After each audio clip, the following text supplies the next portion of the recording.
లూకాసు వార్త 18వ అధ్యాయము మొదటి 8 వచనాలు అందరం కలిపి చదువుకుందాము. పేజీ సంఖ్య 70 క్రొత్త నిబంధనలో. వారు విసుకక నిత్యము ప్రార్థన చేయుచుండవలని అనుటకు ఆయన వారితో ఈ ఉపమానము చెప్పెను. దేవునికి భయపడకయు మనుషులను లక్ష్యపెట్టకయు నుండు ఒక న్యాయాధిపతి ఒక పట్టణములో ఉండెను. ఆ పట్టణములో ఒక విధవరాలును ఉండెను. ఆమె అతని యొద్దకు తరచుగా వచ్చి నా ప్రతివాదికిని నాకును న్యాయము తీర్చుమని అడుగుచూ వచ్చెను గాని అతడు కొంతకాలము ఒప్పకపోయెను. తరువాత అతడు నేను దేవునికి భయపడకయు మనుషులను లక్ష్య పెట్టకయు ఉండినను ఈ విధవరాలు నన్ను తొందర పెట్టుచున్నది గనుక ఆమె మాటి మాటికి వచ్చి గోజాడకుండునట్లు ఆమెకు న్యాయము తీర్తునని తనలో తాను అనుకునెను. మరియు ప్రభువిట్లనెను, అన్యాయస్థుడైన ఆ న్యాయాధిపతి చెప్పిన మాట వినుడి. దేవుడు తాను ఏర్పరచుకున్న వారు దివారాత్రులు తన్ను గూర్చి మొరపెట్టుకొనుచుండగా వారికి న్యాయము తీర్చడా? ఆయన వారికి త్వరగా న్యాయము తీర్చును. వారి విషయమే కదా ఆయన దీర్ఘశాంతము చూపుచున్నాడని మీతో చెప్పుచున్నాను. అయినను మనుష్య కుమారుడు వచ్చినప్పుడు ఆయన భూమి మీద విశ్వాసము కనుగొనునా? రోమిలికి రాసిన పత్రికలో 12వ అధ్యాయము 12వ వచనంలోని మాట కూడా చదువుకుందాం. నిరీక్షణ గలవారై సంతోషించుచు శ్రమయందు ఓర్పు గలవారై ప్రార్థనయందు పట్టుదల కలిగి యుండుడి. లూకాసు వార్త మనం చదివిన 18వ అధ్యాయంలో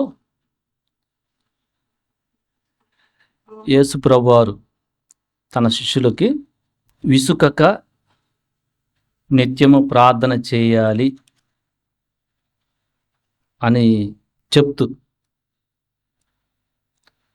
ఒక ఉపమానము వారికి చెప్పారు. దేవునికి భయపడకయు మనుషులను లెక్క పెట్టకయు నుండు ఒక న్యాయాధిపతి ఒక పట్టణములో ఉన్నాడు. ఆ పట్టణములో ఒక విధవరాలు కూడా ఉండెను.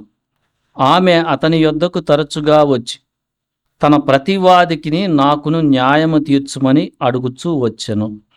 ఉపమానం అంటే యేసు ప్రభువారు తను చేసే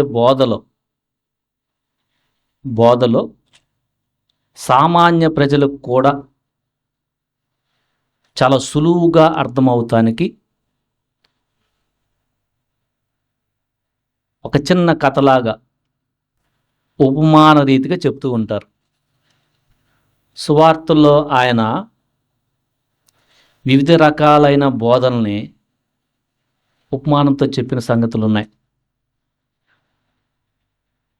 వాక్యంలో ఫలించేటప్పుడు మనకెదురయ్యే పరిస్థితుల గురించి ఒక ఉపమానం చెప్పారు ఆయన. దాని విత్తనాల ఉపమానం అని పేరు పెట్టారు. తర్వాత మన దేవుడైన తండ్రి తప్పిపోయిన వారిని చేర్చుకుంటాడని ఒక ఉపమానం చెప్పారు ఆయన. దాన్ని ఆ తర్వాత తప్పిపోయిన కుమారుని యొక్క ఉపమానం అన్నారు. యేసుప్రభువారు తను చేసే బోధని తనని వెంబడిస్తున్న తన చుట్టూ ఉన్న జనసమూహానికి ఈజీగా అర్థమవుతానికి ఉపమానాలు చెప్తూ ఉంటారు. మనము చదువుకున్న ఈ ఉపమానము ప్రార్థన విషయమై మీరు విసుక్కోకూడదు అని బోధించే ఉపమానం. ఒక్కో ఉపమానానికి ఒక్కో పర్పస్ ఉంటుంది. మనం చదువుకున్న ఈ ఉపమానానికి దాంట్లో ప్రభువు చెప్తున్న బోధ ఏంటంటే ప్రార్థనలు విసుక్కోవద్దు అని చెప్తూ ఒక పట్టణంలో దేవునికి భయపడకుండా మనుషులను కూడా లక్ష్యము చేయని ఒక న్యాయాధిపతి ఉన్నాడు అని చెప్తున్నాడు. ఎలాంటి న్యాయాధిపతి ఆయన? దేవునికి భయపడ్డు. దేవునికి భయపడేట్టుంటే ఆ భయాన్ని బట్టన్నా వచ్చిన వాళ్ళకి చాలా జాగ్రత్తగా న్యాయం చేస్తాడులే అని అనుకోవచ్చు. అలాంటివి న్యాయాధిపతి కాదు. మనుషులను కూడా లెక్క చేయడు. సో మనుషులను కూడా ఎవరిని కూడా లెక్క చేసే మనిషి కాదు. అలాంటి న్యాయాధిపతి ఉన్న ఆ పట్టణంలో ఒక విధవరాలికి న్యాయం కావాలనే సిచ్యువేషన్ వచ్చింది. ఆ పట్టణంలో ఎవరున్నారు? విధవరాలు కూడా ఉంది. విధవరాలంటే భర్త చనిపోయిన ఆమె. అక్కడ మనం చదివితే ఆమె అతని యొద్దకు తరచుగా వచ్చి నా ప్రతివాదికిని నాకును న్యాయము తీర్చుమని అడుగుతూ వచ్చెను. ఇది ఆమె ఏం చేస్తుంది? ఆమె అలాంటి న్యాయాధిపతి ఉన్నా, ఎలాంటి న్యాయాధిపతి అయినా దేవునికి భయపడ్డావు, మనుషులను లెక్క చేయుడు. మనం కొంచెం కిందకు వస్తే 6వ వచనంలో అన్యాయస్తుడైన ఆ న్యాయాధిపతి, అన్యాయస్తుడు కూడా అంటే కొంతమందికి న్యాయముగా తీర్పు తీర్చడు. మేబీ తనకి ఎవరికి భయపడ్డు కదా, తన ఇష్టం వచ్చినట్టు నేను తీర్చుతానబ్బా అనుకుంటాడేమో. సో గతంలో ఆయన అన్యాయంగా కూడా న్యాయం తీర్చాడు.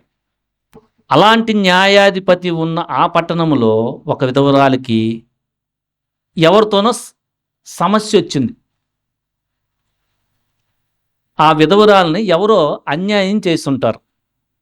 వాళ్ళు స్త్రీనో పురుషుడో రాయలేదు, కానీ ప్రతివాది అని రాశారు. సో ఆమె ఏం చేస్తుంది? ఈయనేమి న్యాయం తీరుస్తాడు లబ్బా,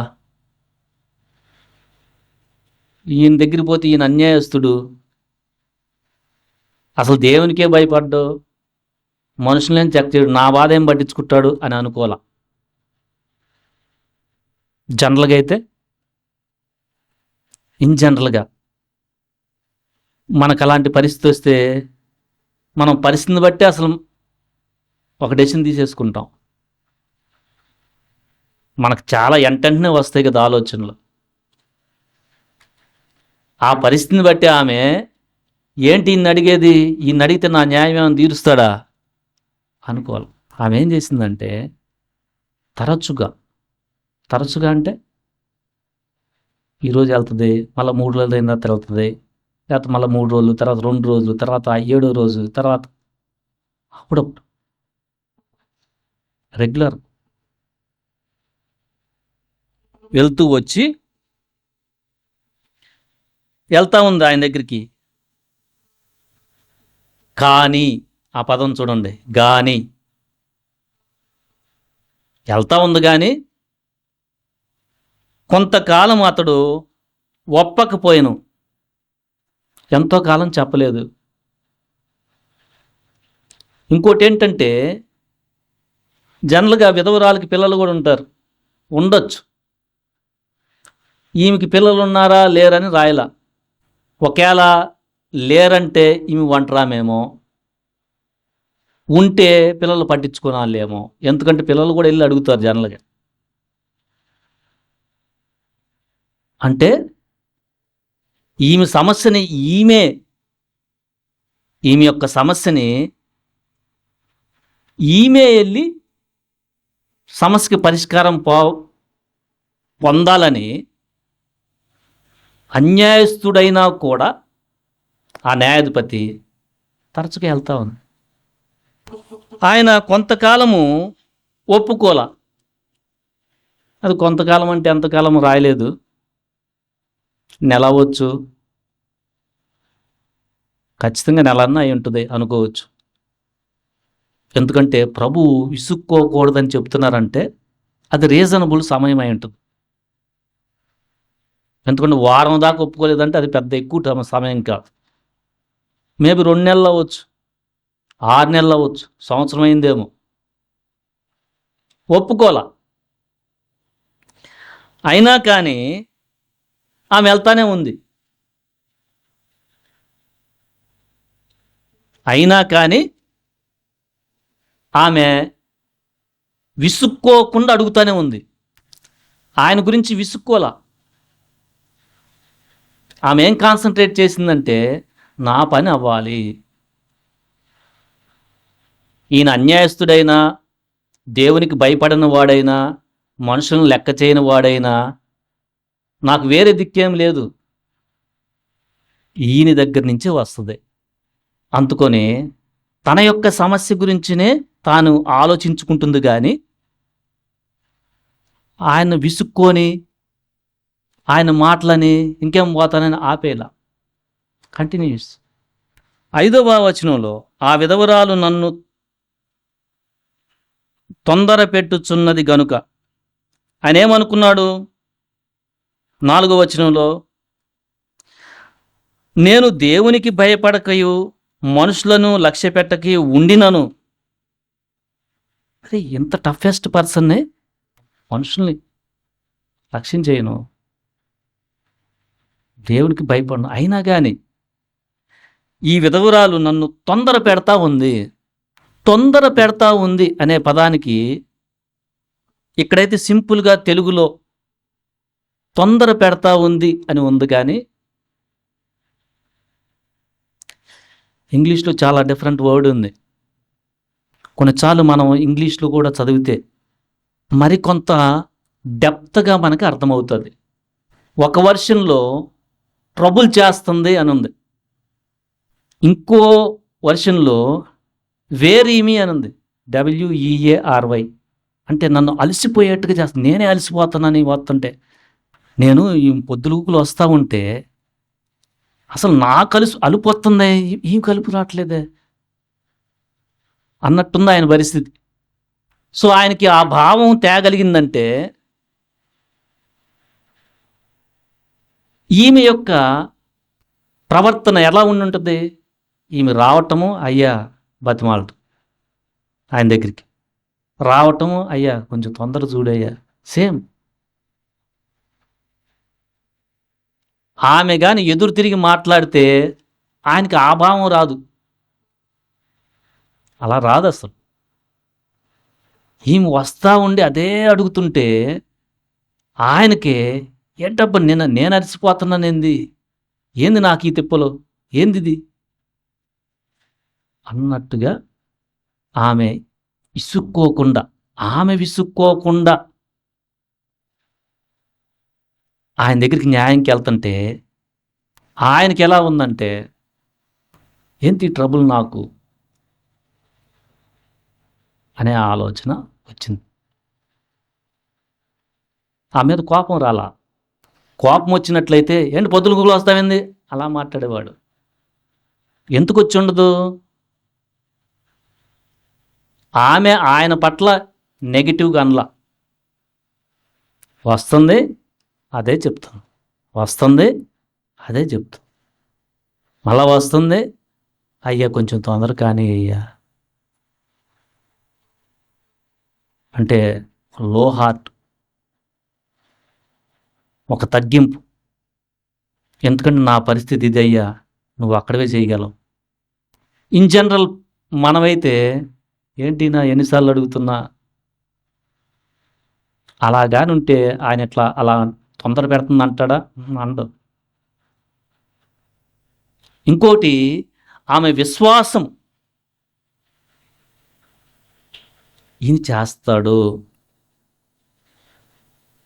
ఎందుకంటే ఆమె విశ్వాసాన్ని కూడా ప్రభు పొగుడుతున్నారు. 8వ వచనం చివరి వచనంలో,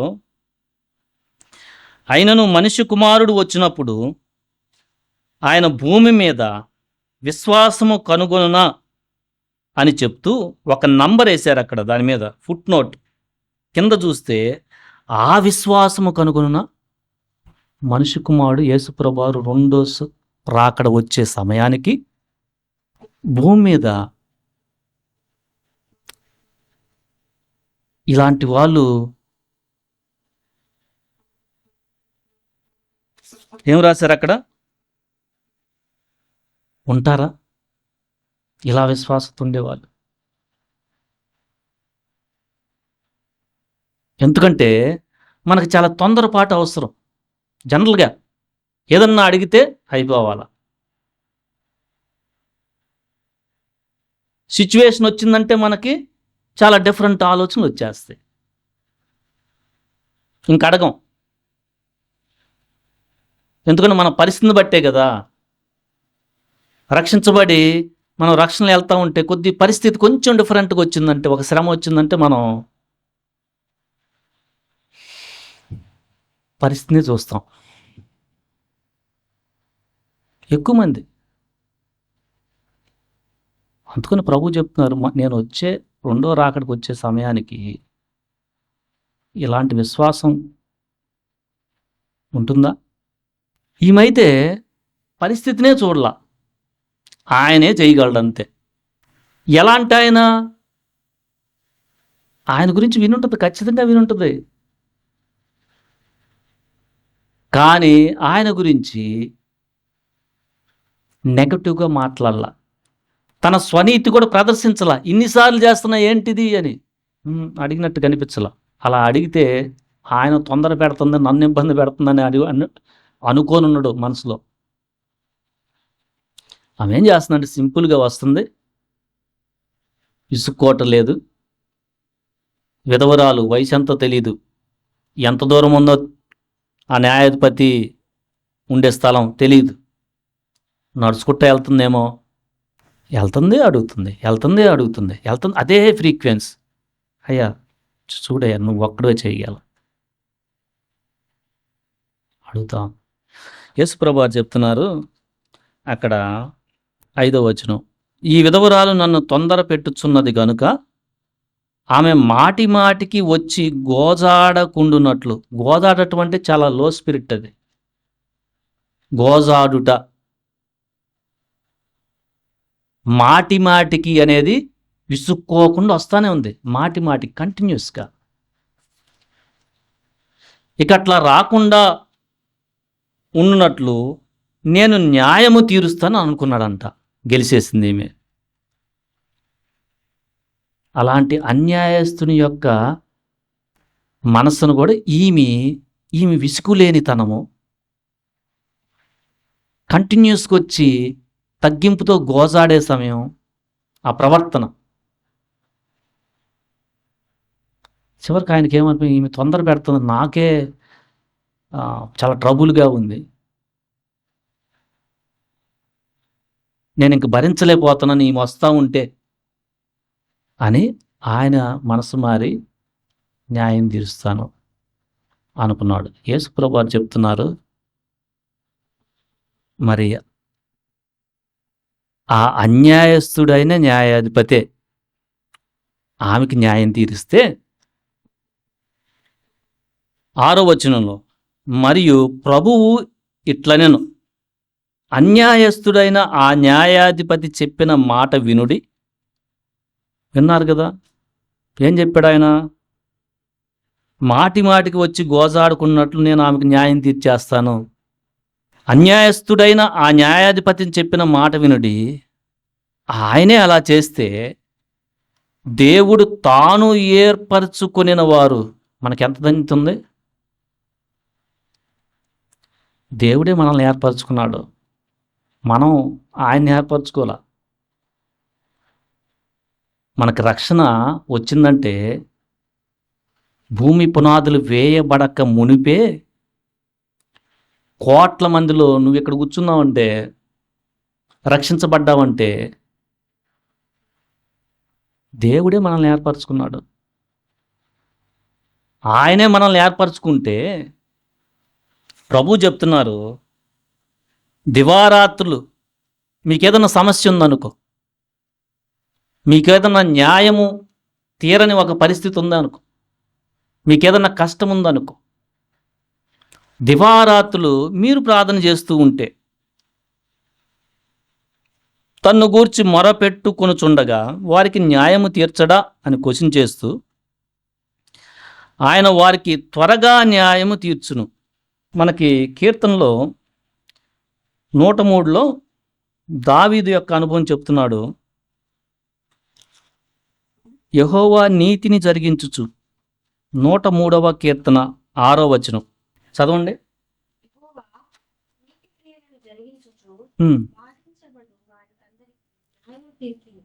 అది మన దేవుని యొక్క క్యారెక్టర్ ఏంటంటే ఆయన అన్యాయస్తుడు కాదు. హెబ్రీయులకు రాసిన పత్రిక 6వ అధ్యాయం 10వ వచనం చదవండి. మీరు చేసిన కార్యములో మీరు పరిశుద్ధులకు ఉపచారము చేసి ఇంకను ఉపచారము చేయుచుండుట చేత తన నామమును బట్టి చూపిన ప్రేమను మరచుటకు దేవుడు అన్యాయస్తుడు కాడు. మన దేవుడు అన్యాయస్తుడు కాడు. కీర్తనలు 10వ అధ్యాయంలో కూడా ఫర్ ఎగ్జాంపుల్ చివరి వచనం చదవండి. అందులేని వాడికి నలిగిన వాడికి న్యాయం తీర్చుటకై నీవు వారి హృదయం సిద్ధపరిచితివి, చెవియొగ్గి ఆలకించితివి. 17వ వచనం చదవండి.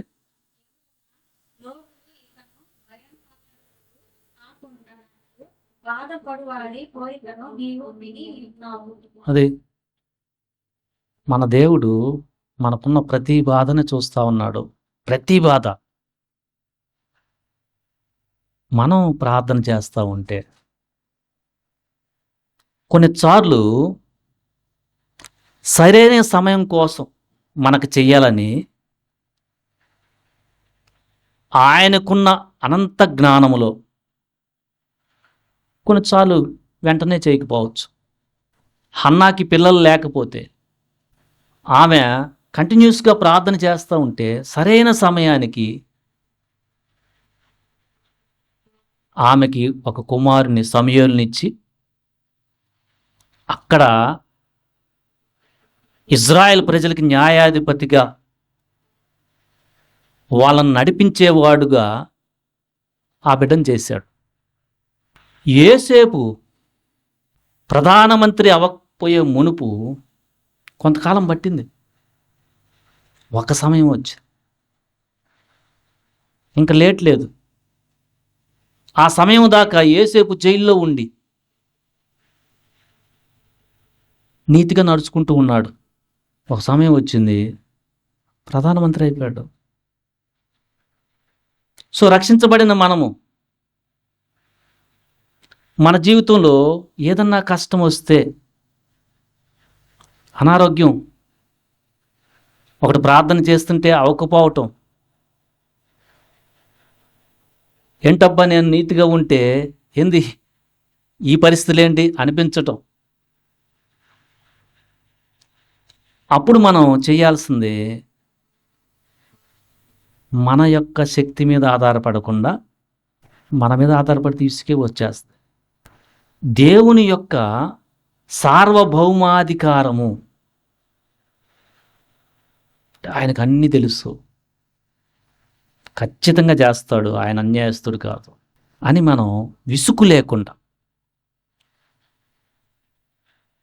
ఆ విషయాన్ని గురించి మనం అడుగుతూ ఉంటే దివారాత్రులు తప్పకుండా త్వరగా న్యాయం చేస్తాడని ప్రభు చెప్తున్నారు. ఈరోజు మనం ప్రార్థనకి వెళ్తున్నాం. నీ జీవితంలో పర్సనల్గా రక్షించబడిన తర్వాత ఏదన్నా ఒక విషయంలో ఎవరికి చెప్పుకోలేని విషయాన్ని ఈ సమయాన నువ్వు ఎన్నిసార్లు ప్రార్థన చేస్తున్నా ఏంటిది అనే విషయంలో వెళ్తున్నావా? ఈ వాక్యం నీకే. తొందరపాటు పడవాక, ప్రార్థన నెగ్లెక్ట్ చేయవాక, ప్రార్థన విషయంలో విసుక్కోవాక,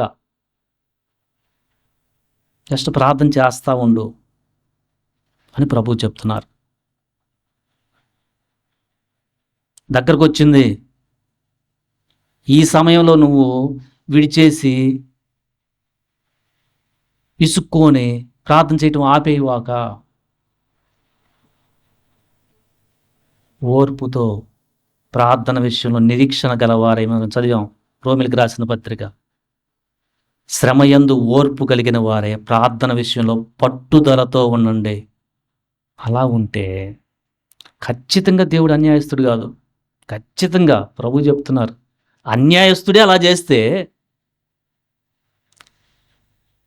ఆ విధవరాలు విషయంలో అన్యాయస్తుడు దేవునికి భయపడకయు మనుషులను లక్ష్య పెట్ట అన్యాయస్తుడైన ఆ న్యాయపతే ఆ విధవరాలకి న్యాయం తీర్స్తానని అనుకుంటే మీ పరలోకపు తండ్రి మిమ్మల్ని ఏర్పరచుకున్నాడు,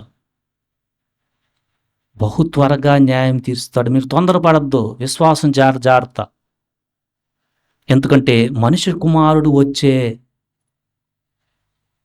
ఆ సమయాల్లో విసుగొచ్చే ప్రమాదం చాలా ఉంది. ఎందుకంటే లోకంలో అన్యాయం ఎక్కువైపోతూ ఉంటుంది, ప్రేమ చల్లారిపోతూ ఉంటుంది. ఎక్కడ చూసినా కానీ అన్యాయమే గెలుస్తూ ఉంటుంది. జాగ్రత్త, విశ్వాసం వదిలిపెట్టవద్దు. ఆ దినాలు వచ్చినాయి అంటే నేను వచ్చే కాలము చాలా దగ్గరలో ఉందని అర్థం. మీరేం చేయాలంటే ఇసుక్కోకుండా ప్రార్థన చేయండి. దేవుడి మాటలు దీవించును కాక. ఆమెన్.